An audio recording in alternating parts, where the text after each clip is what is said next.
नमस्कार बंधुरा आपनारा देखছেন डिजिटल बांगला ऑनलाइन चैनल। এই মুহূর্তে গুরুত্বপূর্ণ আপডেট রয়েছে। চ্যানেলে নতুন দর্শক হলে অবশ্যই চ্যানেলটিকে সাবস্ক্রাইব করে পাশে থাকা বেল আইকনটি অন করে রাখবেন। রাজ্য বাজেটে সরকারি কর্মচারীদের ডিএ বৃদ্ধির প্রস্তাবকে কটাক্ষ করলেন বিরোধী দলনেতা শুভেন্দু অধিকারী। বললেন মাত্র 4% দিয়েছে, যে 4% জানুয়ারি মাসে কেন্দ্র বৃদ্ধি করেছে।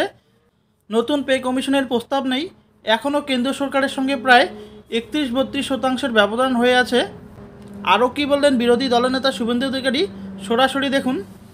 আমি আর বাড়িয়ে শেষে পরিশেষে বলবো, আমাদের সঙ্গে আমাদের রাজ্যের সরকারি কর্মচারী, পুলিশ কর্মচারী, শিক্ষক, অধ্যাপক, শিক্ষাকর্মী, তাদের সঙ্গে বিরাট গ্যাপ, 35-36% গ্যাপ ছিল।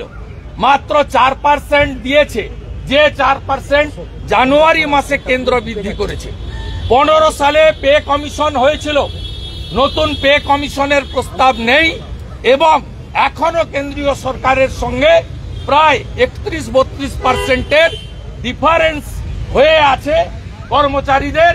সেই কর্মচারীদেরকে তারা আজকে কার্যত কর্মচারীদের সঙ্গে এই দুর্মূল্যের বাজারে প্রতারণা, বিশ্বাসঘাতকতা করেছে।